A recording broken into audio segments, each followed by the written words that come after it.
Personil asli band ini berasal dari 3 band yang berbeda seperti band Guillotine, Oberon, dan Dwarf Star. Guillotine yang asli menampilkan Jeffrey Dunn dan Dave Rutherford sebagai gitaris, Dan Hewitt sebagai basis, Dave Blackman sebagai vokalis, dan Chris Mercator sebagai drummer. Dave Blackman dan Chris Mercator kemudian digantikan oleh drummer Anthony Bray dan vokalis Cliff Archer. Kemudian, Dan Hewitt digantikan oleh Alan Winston sebagai basis. Band ini kemudian berubah nama menjadi Venom. Pada akhir tahun 79, Conrad Land menggantikan Dave Rutherford. Conrad Land kemudian beralih sebagai basis ketika kepergian Alan Winston. Anggota band pun mengambil nama panggung yang baru, seperti Cliff Archer dengan nama panggung Jesus Christ, Conrad Land sebagai Kronos, Anthony Bray sebagai Abaddon, dan Jeffrey Dunn sebagai Mantas. Pengaruh utama dari formasi band ini ialah band-band seperti Black Sabbath, Judas Priest, Motorhead, Sex Pistols, dan Kiss. Musisi lain yang telah mempengaruhi Venom adalah Deep Purple, The Wall, The Tubes, Van Halen, The Rolling Stones, dan Elvis Presley. Sejak awal karir mereka, Venom sering menggunakan lirik dan image yang satanik.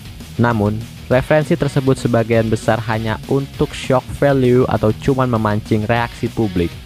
Pada akhir tahun 79, Kronos memperkenalkan band pada ide lagu orisinilnya karena dia tidak ingin terus memainkan lagu cover yang sama.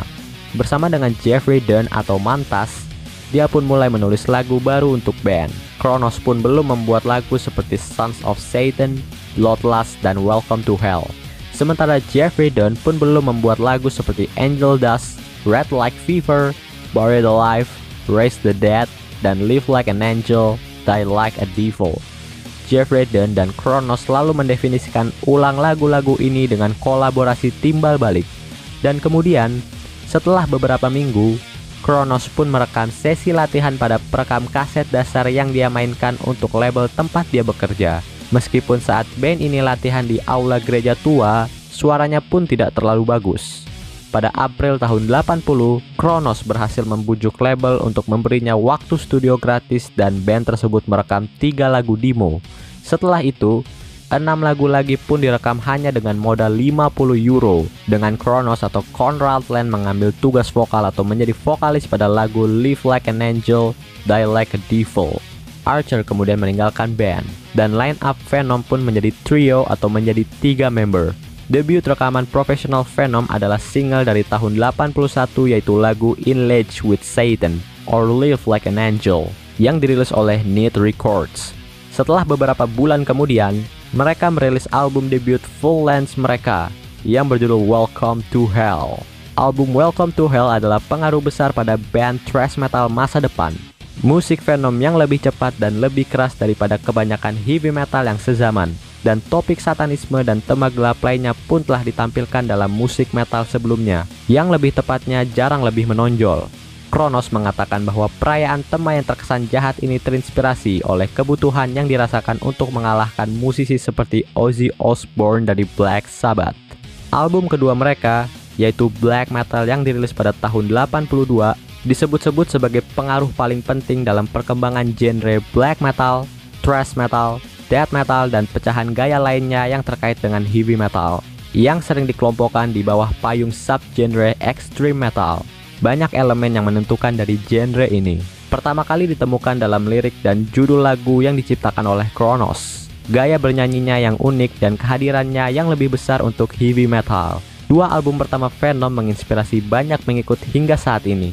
Sementara, banyak rekan NWOBHM atau New Wave of British Heavy Metal mereka seperti Iron Maiden telah menemukan ukuran kesuksesan populer atau pujian kritis, atau seperti Def Leppard yang bergerak menjauh dari heavy metal yang menuju hard rock. Venom masih dianggap oleh para kritikus sebagai a trio of buffoons atau trio badut. Pada tahun 84, Venom merekam album At War with Satan, sebuah judul lagu yang sama dengan durasi hampir 20 menit. Dengan pengaruh substansial dari banyak gaya musik yang berbeda, judul lagu yang ditulis oleh Kronos adalah cara yang disengaja baginya untuk menolak kritik yang mengatakan Venom tidak bisa dimainkan. Sisi B difokuskan pada tembakan yang beruntun dengan lagu 3 menit Venom yaitu Scourge Curse, dan juga termasuk lagu Stand Up and Be Counted. Pada sebuah video live, The Seven Deaths of Hell Venom Live at Hammersmith Odeon, juga dirilis pada tahun 84. Pada tahun 85, Venom merilis album studio keempat mereka yang berjudul Possess, yang direkam di sebuah rumah yang megah, dan melihat sebuah band menikmati kesuksesan mereka dengan koki yang berbeda diterbangkan setiap hari selama rekaman album. Pada saat itu, Venom telah merilis beberapa single yaitu Warhead, Die Hard, dan Manitou, serta album EP Live The Assault Series termasuk Canadian Assault, American Assault, dan French Assault.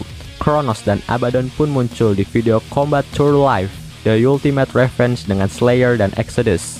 Kronos pun mengutip bahwa album Possess sebagai album yang underrated. Lalu, Kronos pun berkata, "Saya rasa tidak ada lagu yang terlewatkan.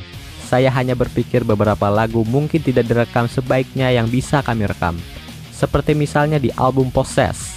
Saya masih berpikir ada lagu-lagu bagus di dalamnya." Selama Maret atau April tahun 86, band ini tampaknya siap untuk merekam album kelima yang berjudul Deadline. Kemudian album ini pun tidak pernah dirilis karena hubungan internal yang mulai memburuk. Sebuah album live, Eine Kleine Nachtmusik, dan video live kedua, Alive in 85, dirilis pada tahun 86. Jeffrey Dunn kemudian meninggalkan band untuk merilis album solo. Para gitaris yaitu Mike Hickey dan Jim Clare dipekerjakan untuk menggantikan Jeffrey Dunn.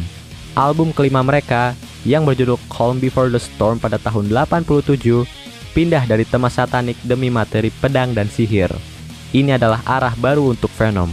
Meskipun itu tidak berlangsung lama, dengan hanya tur di Jepang dan Brazil yang singkat pada tahun 86. Jadi, band ini memutuskan untuk berpindah, serta Conrad Land atau Kronos, Jim Clare dan Mike Hickey pun keluar untuk membentuk band solo Conrad Land, yaitu Kronos. Anthony Bray ditinggalkan sebagai anggota satu-satunya di band, tetapi dia mampu meyakinkan label Music for Nations untuk kesepakatan merilis album Venom yang baru di label Under One Flag, menggunakan track demo Deadline yang direkam dengan line up sebelumnya yang akan tetapi tidak pernah dirilis. Pada tahun 88, Anthony Bray menawarkan peran vokal dan bassis kepada Tony Dolan dari band Atomcraft.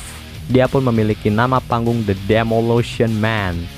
Anthony Bray dan Tony Dolan pun menulis materi baru sebelum Jeffrey Dunn bergabung kembali dengan band bersama dengan gitaris rhythm Al Barnes. Bersama-sama mereka merekam album Prime Evil pada tahun 89, album Tear Your Soul Apart pada tahun 90, dan album Temples of Ice pada tahun 91.